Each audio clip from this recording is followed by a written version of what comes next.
What's your favorite color? Ramalama Ding Dong. Probably this, some people, they would call it a normal childhood. Grew up in a middle class neighborhood, father, mother, sister. Was involved in sports, had friends in the neighborhood. We used to play like football out on the street. I was on a Little League baseball team. We walked to school in the morning, walked home in the afternoon. So it was good. I was your typical mischievous little kid, but I have no complaints. My first real job, I worked at Mally's Chocolates. I scooped ice cream, soda fountain worker, or the old term is soda jerk.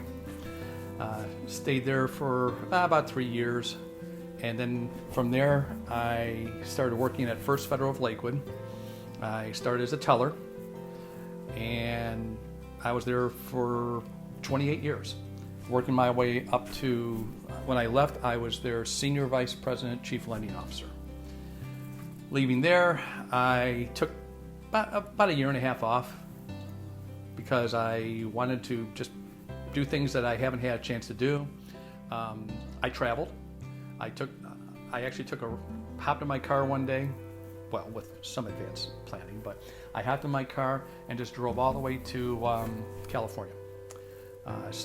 Went to Los Angeles, stayed with some friends for a couple days, and then I came back taking Route 66. What was nice is my parents were always honest with me when they, as far back as I can remember, that I was an adopted child. My sister lives in Pennsylvania, and she has 4 kids, 3 boys and a girl. They're all grown.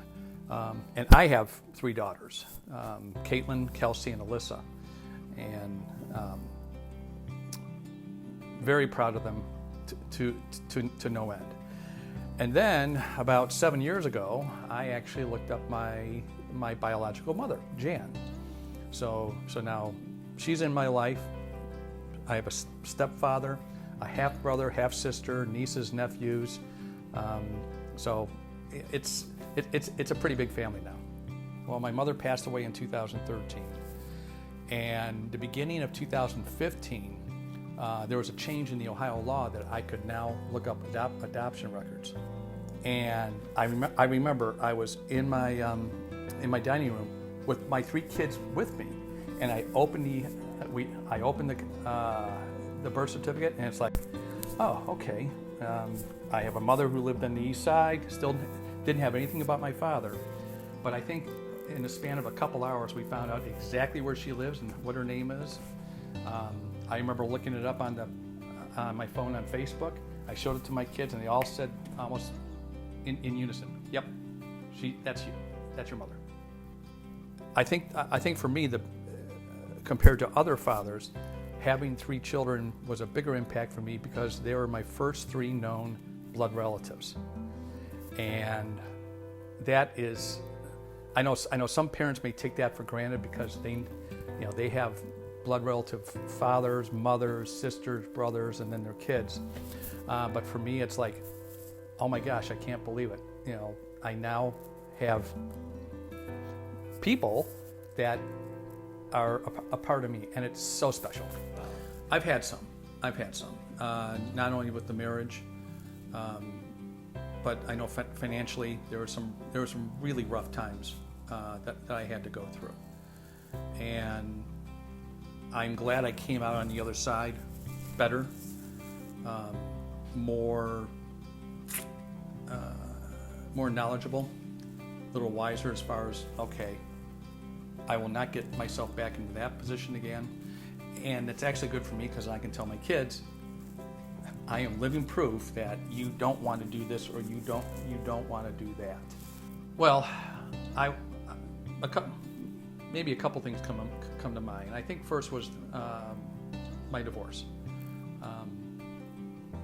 My then wife and I, we had 3 kids, and now we had to break up the family and live apart.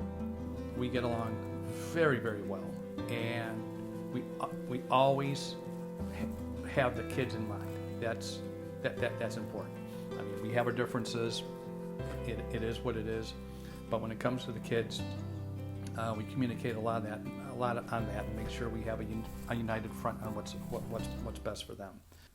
Okay, last question. Who's your favorite kid? Well, let's see. Hey guys, this is Kelsey's dad. I was just really nervous to say that Kelsey's my favorite kid, and those other two can kick rocks. Kelsey's the best. She's super funny, super cool. Her Venmo is KelsowWebo88. And you know what? Just keep up the good work, Kels. I love you.